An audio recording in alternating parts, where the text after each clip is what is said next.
नमस्कार, good morning. आपण STD विज्ञान, तंत्रज्ञान आणि प्रगती या पेपरमधील पहिलं प्रकरण अभ्यासतोय. पहिल्या प्रकरणाचं नाव आहे विज्ञान व तंत्रज्ञानाचा परिचय. पाठीमागच्या लेक्चरला विज्ञान आणि तंत्रज्ञानाचा परिचय करून घेत असताना आपण विज्ञान व तंत्रज्ञानाचा अर्थ आणि व्याख्या अभ्यासल्या आणि वैज्ञानिक विचार पद्धतीतील मूलभूत संकल्पनांचा आपण विचार केला. निसर्गातील घडामोडींचं वस्तुनिष्ठ ज्ञान विज्ञानाच्या माध्यमातून प्राप्त केलं जातं आणि त्या ज्ञानाच्या माध्यमातून मानवी जीवन सुखी करणारं तांत्रिक ज्ञान विकसित होऊन यंत्र निर्माण होतात. त्याला आपण तंत्रज्ञान म्हणू शकतो. या अर्थानं आपण विज्ञान आणि तंत्रज्ञानाची संकल्पना अभ्यासतोय. तंत्रज्ञान विकसित होण्यासाठी विज्ञान महत्त्वाचं आहे. तर विज्ञानाची प्रगती, विज्ञानाचा विकास, विज्ञानाच्या माध्यमातून निसर्गात लपून राहिलेलं ज्ञान, वास्तव ज्ञान, वस्तुनिष्ठ ज्ञान मिळवणं हे खऱ्या अर्थाने समाजाच्या विकासासाठी उपयुक्त आहे. त्यामुळे विज्ञान म्हणजे काय, तंत्रज्ञान म्हणजे काय, वैज्ञानिक विचार पद्धतीतील मूलभूत विचार, वैज्ञानिक विचार पद्धत काय आहे, मूलभूत संकल्पना काय, त्याचा आपण अभ्यास केला. या लेक्चरला आपण वैज्ञानिक अभ्यास पद्धतीचे टप्पे अभ्यासणार आहोत. विज्ञान निसर्गातील घडामोडींचं वस्तुनिष्ठ ज्ञान प्राप्त करतं. विविध शास्त्रज्ञ, संशोधक, वैज्ञानिक संस्था, शास्त्रीय संस्था निसर्गातील घडामोडींचा अभ्यास विविध विज्ञानाच्या शाखेच्या माध्यमातून करतात. विविध विज्ञानाचे जे विषय आहेत त्याला आपण शाखा म्हणू शकतो. प्राणीशास्त्र, वनस्पतीशास्त्र, भौतिकशास्त्र, रसायनशास्त्र, जीवशास्त्र, सूक्ष्मजीवशास्त्र, भूगोलशास्त्र, खगोलशास्त्र, भूगर्भ विज्ञान, अवकाश विज्ञान, अशा अनेक शास्त्र आहेत. याला विज्ञानाच्या अनेक शाखा आपण म्हणू शकतो. यातली प्रत्येक शाखा म्हणजे प्राणी जीवनाचा अभ्यास कोण करेल, प्राणीशास्त्र करेल. वनस्पती जीवनाचा अभ्यास कोण करेल, वनस्पतीशास्त्र करेल. त्यामुळे एखादा अभ्यासक, एखादा संशोधक, एखादा शास्त्रज्ञ निसर्गातील विज्ञानाच्या एखाद्या शाखेच्या माध्यमातून निसर्गातील एखाद्या घडामोडीचा अभ्यास करतो, निसर्गातील एखाद्या घटनेचा अभ्यास करतो. तो अभ्यास कसा करतो, तर त्या अभ्यासासाठी असणारी जी अभ्यास पद्धत आहे त्याला वैज्ञानिक अभ्यास पद्धत आपण म्हणू शकतो. या वैज्ञानिक अभ्यास पद्धतीचे काही टप्पे आहेत. म्हणजे अभ्यास कसा सुरू केला जातो, कोणत्या पातळीवर कशा पद्धतीने केला जातो. मी एखादा वैज्ञानिक, एखादा संशोधक निसर्गातील घडामोडींचं ज्ञान, वस्तुनिष्ठ ज्ञान मिळवण्यासाठी तो कोणकोणत्या टप्प्यातून जातो, त्या टप्प्यांना आपण वैज्ञानिक अभ्यास पद्धतीचे टप्पे म्हणू शकतो. त्यामुळे याला वैज्ञानिक विज्ञानाचा अभ्यास करणारी एक शास्त्रीय पद्धत म्हणून वैज्ञानिक अभ्यास पद्धतीच्या टप्प्यांना आपण म्हणू शकतो. या वैज्ञानिक अभ्यास पद्धतीचा पाया फ्रान्सिस बेकन या शास्त्रज्ञाने घातला. त्यामुळे त्यांना वैज्ञानिक अभ्यास पद्धतीचा पाया घालणारा का वैज्ञानिक अभ्यास पद्धतीचा जनक म्हणून फ्रान्सिस बेकन यांचा उल्लेख केला जातो. या लेक्चरच्या निमित्तानं आपण वैज्ञानिक अभ्यास पद्धतीचे टप्पे अभ्यासणार आहोत. त्याचा पहिला टप्पा आहे समस्या सूत्रण. ही वैज्ञानिक अभ्यास पद्धतीची पहिली आणि महत्त्वाची पायरी आहे. कारण निसर्गाचा ज्यावेळी आपण अभ्यास करतो त्यावेळी निसर्गातील एखाद्या घटनेचा कारण कार्य संबंध आपण शोधतो. संशोधकाचं उद्दिष्ट काय आहे? उदाहरणार्थ सूर्य पूर्वेकडेच का उगवतो, सूर्य पूर्वेकडे उगवणारी घटना, कार्य का घडते, मग त्याच्या पाठीमागे कारण काय आहे, त्याचं उत्तर शोधण्याचा प्रयत्न तो संशोधक करतो. मग त्यावेळेला तो खगोलशास्त्राचा, ग्रहताऱ्यांचा, पृथ्वीच्या हालचालीचा, सूर्यमालेचा, सूर्याभोवती पृथ्वी फिरते, स्वतःभोवती कशी फिरते त्याचा अभ्यास करेल. सूर्य स्थिर आहे हे त्याच्या अभ्यासातून समोर येईल. कोपर्निकसने ज्यावेळी सूर्यमध्य सिद्धांत सांगितला तर त्याने हे सांगितलं की सूर्य मध्यभागी आहे सूर्यमालेच्या, त्याच्या भोवती सगळे बुध, शुक्र, गुरु, पृथ्वी, शनी, प्लुटो, नेपच्यून हे जे ग्रह आहेत आपले ते ग्रह फिरत आहेत आणि हे ग्रह स्वतःभोवती देखील फिरत आहेत. पृथ्वी सूर्याभोवती फिरत असताना स्वतःभोवती फिरते, तर पृथ्वीवर सूर्य दिवस रात्र होते. हे सूर्य मावळणं आणि उगवणं आणि मावळणं याच्या पाठीमागचं कारण खगोलशास्त्राच्या माध्यमातून कोपर्निकसनं शोधून काढलं. त्यामुळं अभ्यासक निसर्गातील घडामोडींचा अभ्यास करून त्याच्या पाठीमागचा अर्थ, निसर्गात लपून राहिलेला अर्थ शोधून काढण्याचा प्रयत्न करतो. मग अर्थ शोधत असताना संशोधकाचं उद्दिष्ट काय असतं? एक निश्चित घटना निवडणं, अभ्यास विषय निवडणं, आणि त्या अभ्यास विषयाचा शास्त्रीय पद्धतीने अभ्यास करून त्याच्या पाठीमागची कारणं, त्याचे उत्तर शोधणं. हे जो संशोधक आहे, वैचारिक व्यक्ती आहे, जी शिकलेली व्यक्ती आहे, जो संशोधक पात्रतेची व्यक्ती आहे, शास्त्रज्ञ बनणारी व्यक्ती आहे, त्या व्यक्तीच्या समोर निसर्गातल्या घडामोडीबाबत अनेक प्रश्न निर्माण होतात. हे असंच का घडतं, ते तसंच का घडतं. त्या प्रश्नाची उत्तरं शोधण्याच्या प्रक्रियेतून तो वैज्ञानिक बनतो, तो संशोधक बनतो, आणि त्याची सुरुवात वैज्ञानिक अभ्यास पद्धतीच्या या पहिल्या टप्प्याच्या माध्यमातून होते. त्यामुळे समस्या सूत्र म्हणजे काय? संशोधक निसर्गातील घडामोडींचा अभ्यास करणार आहे. निसर्ग एवढा प्रचंड आहे, प्रत्येक घडामोडीचा अभ्यास एक संशोधक करू शकत नाही. आपण एखाद्या शाखेचा जर विचार केला, वनस्पतीशास्त्र, तर निसर्गावर हजारो लाखो वनस्पती आहेत. काही फळं देणारी वनस्पती आहेत, फुलं देणारी वनस्पती आहेत, काही खुरटे आहेत, ज्या काटेरी आहेत, अनेक प्रकारच्या वनस्पती आहेत. वनस्पतीशास्त्राचा अभ्यासक काही सगळ्या वनस्पतीचा अभ्यास करणार नाही. किंवा प्राणीशास्त्राचा जर आपण विचार केला तर हजारो प्राणी आहेत, पाळीव प्राणी असतील किंवा जंगली प्राणी असतील. मग प्राणीशास्त्राचा अभ्यासक या सगळ्या प्राण्यांचा अभ्यास करणार आहे का? तर नाही. तर प्राणीशास्त्राचा अभ्यासक ज्यावेळेला त्याच्या प्राण्यांचा अभ्यास करतो, एखाद्या प्राण्याचा, तर तो काय करतो की हजारो लाखो प्राण्यातला एक प्राणी निवडतो. एका प्राण्याच्या एकूण शारीरिक स्थितीचा जर आपण विचार केला तर त्याची एकूण प्रक्रिया, शारीरिक प्रक्रिया मनुष्याच्या शरीराप्रमाणेच आहेत. तर संपूर्ण प्राणी देखील तो निवडत नाही. उदाहरणार्थ असं घ्या की एखाद्या प्राणीशास्त्राच्या संशोधकाला प्राणी जीवनाचा अभ्यास करायचा आहे, परंतु प्राण्यांना होणारा एखादा आजार, एखादा रोग त्याला अभ्यासायचा आहे. मग एखाद्या शास्त्रज्ञाने ठरवलं की गायी या प्राण्याला होणारा रोग अभ्यासायचा आहे. तुम्ही सांगा, गायीला एकच रोग होतो का? नाही, अनेक रोग होतात. त्यात तो एक रोग शोधतो, एक रोग तो निवडतो. फॉर एक्झाम्पल, पावसाळ्याच्या सुरुवातीला जून जुलैमध्ये गायीला एखादा रोग होत असेल, तो रोग त्यानं निवडला. प्राणी जीवनाचा अभ्यास करणाऱ्या एका शास्त्रज्ञानं प्राणी जीवनाचा अभ्यास करत असताना एखाद्या प्राण्याला होणारा रोग त्यांना अभ्यासाला निश्चित केलं. पण तो एखादा प्राण्याला होणारा रोग, अनेक रोग तो अभ्यास शकत नाही, तर त्यातला एक रोग शोधला. सांगण्याचा उद्देश काय आहे माझा, की अगदी सूक्ष्म पातळीवर जाऊन अभ्यासाचा विषय, अभ्यासाची समस्या निश्चित करावी लागते. त्यामुळे प्राणीशास्त्राचा अभ्यास करणाऱ्या एखाद्या अभ्यासकानं, एखाद्या संशोधकानं प्राण्यांना होणारे रोग अभ्यासाचं निश्चित केलं, तर त्यानं एक प्राणी निवडला, गाय. गायीला अनेक रोग होतात, त्यातला एक रोग निवडला कुठला? तर जून जुलै पावसाळा सुरू होताना होणारा रोग. त्यानं काय केलं की आपला अभ्यासाचा विषय निश्चित केला. याला समस्या निश्चित करणं म्हटलं जातं, याला समस्या सूत्रण म्हटलं जातं. वैज्ञानिक अभ्यास पद्धतीची ही महत्त्वाची पहिली अवस्था आहे, पहिली पायरी आहे. ज्या संशोधकाला, ज्या अभ्यासकाला त्याच्या अभ्यास विषयानुसार, त्याच्या ज्ञानानुसार, त्याच्या क्षमतेनुसार त्याला निश्चित अभ्यास किंवा समस्या निवडता आली, तर तो चांगल्या पद्धतीने संशोधन करू शकतो. कारण आपल्यासमोर संशोधनाचं मोठं क्षेत्र असतं.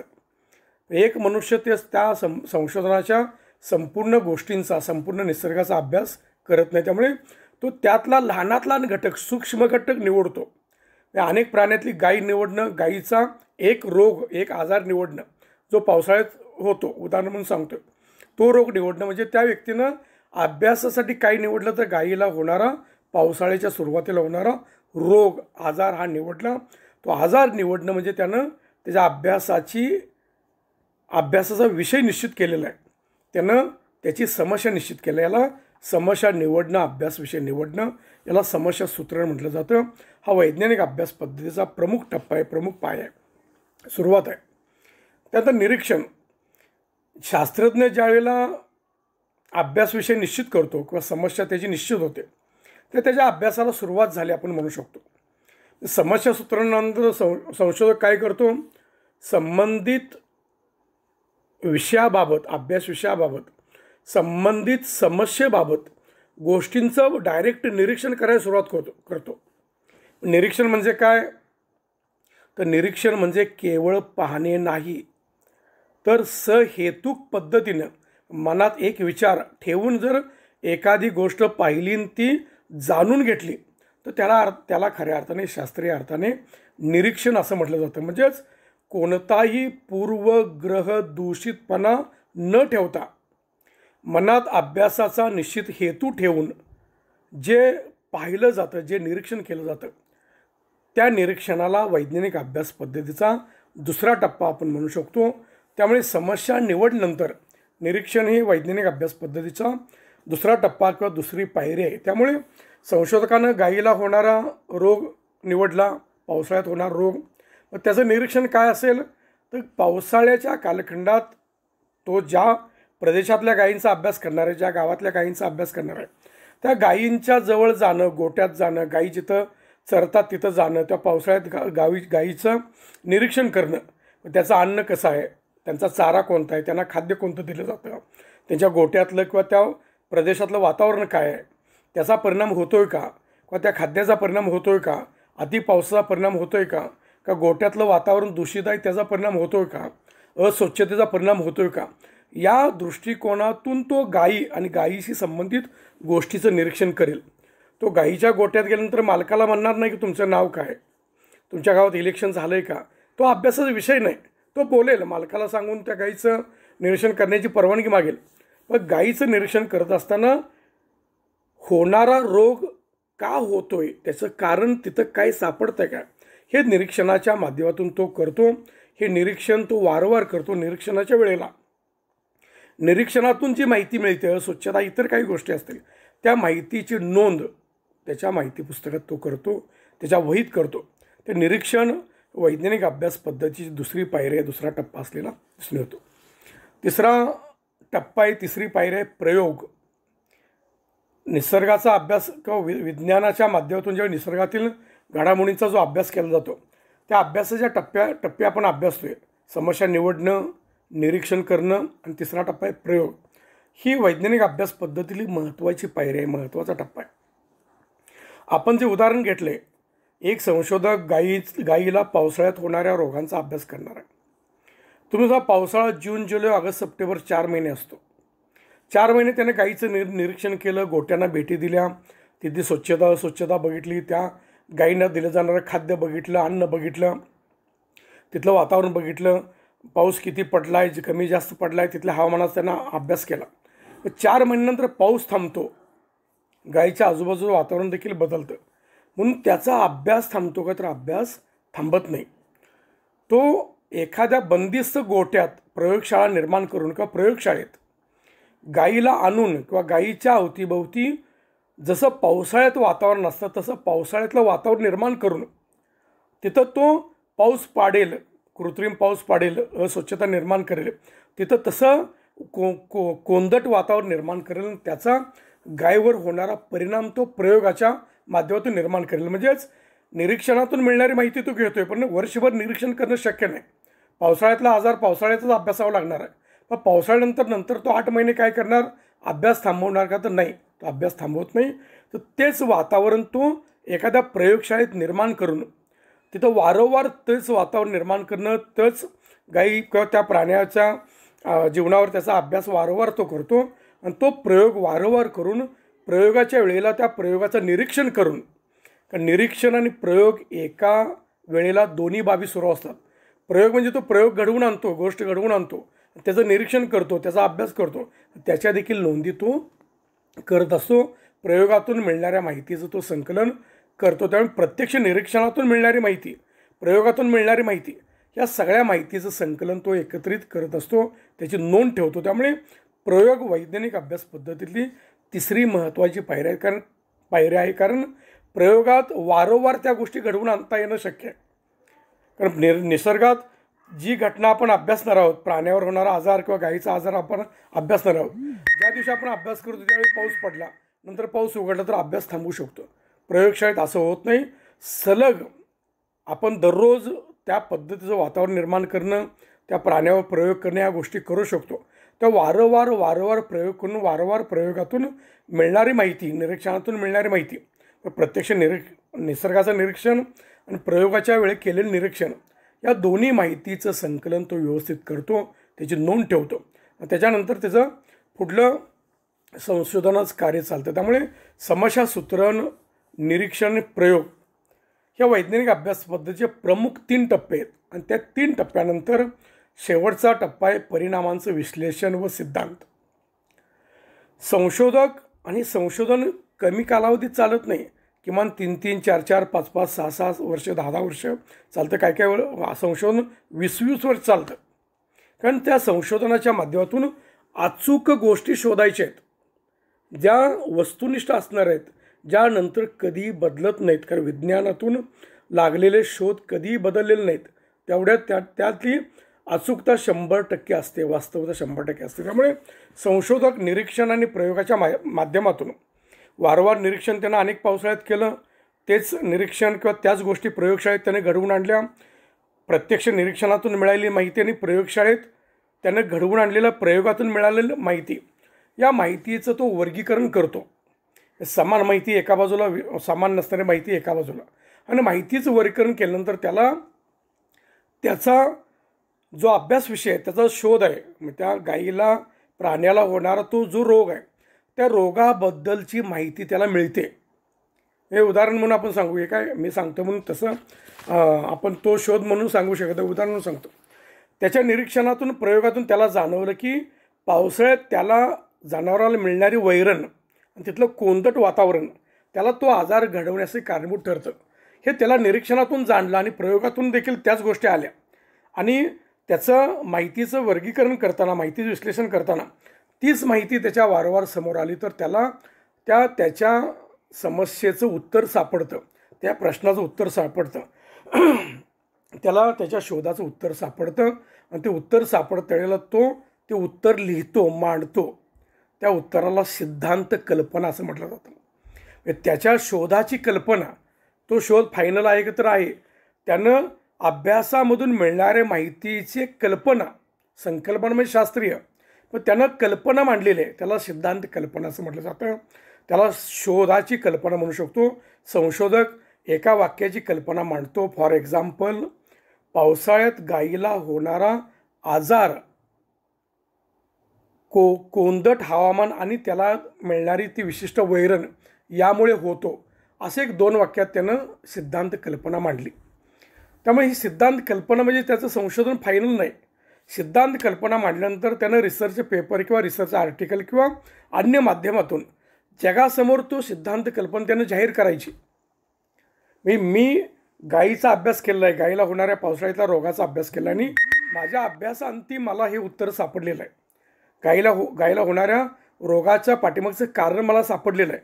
कारणाला सिद्धांत कल्पना आपण म्हणू शकतो. ती सिद्धांत कल्पना तो जगासमोर मांडतो.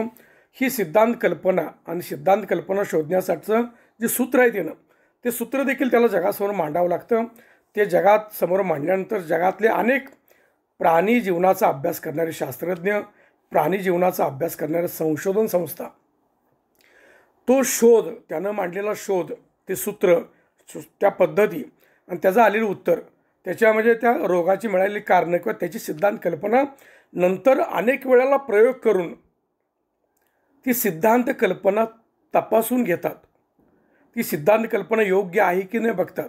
जगातल्या ज्यावेळेला अनेक शास्त्रज्ञांनी, संशोधन संस्था या सिद्धांत कल्पना तपासून ती सिद्धांत कल्पना योग्य आहे म्हणतात.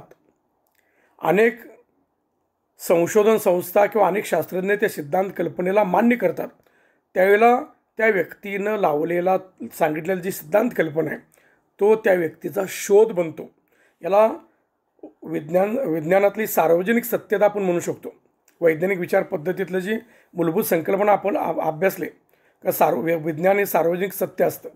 सार्वजनिक सत्य म्हणजेच तो शोध जगाने मान्य केला तरच त्या शोधाला शोध म्हणून मान्यता मिळते, त्या शोधाला सिद्धांत म्हणून मान्यता मिळते. त्यामुळे परिणामांचं विश्लेषण व सिद्धांत हा वैज्ञानिक अभ्यास पद्धतीचा शेवटचा प्रमुख टप्पा असलेला दिसून येतो.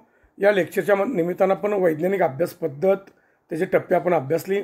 समस्या निवडणे, त्याला समस्या सूत्रण, त्यानंतर निरीक्षण, प्रयोग आणि मिळालेल्या माहितीचं विश्लेषण, परिणामाचं विश्लेषण आणि सिद्धांत कल्पना मांडून जगाच्या मान्यतेनं तो शोध समोर येतो, त्याला सिद्धांत म्हणू शकतो.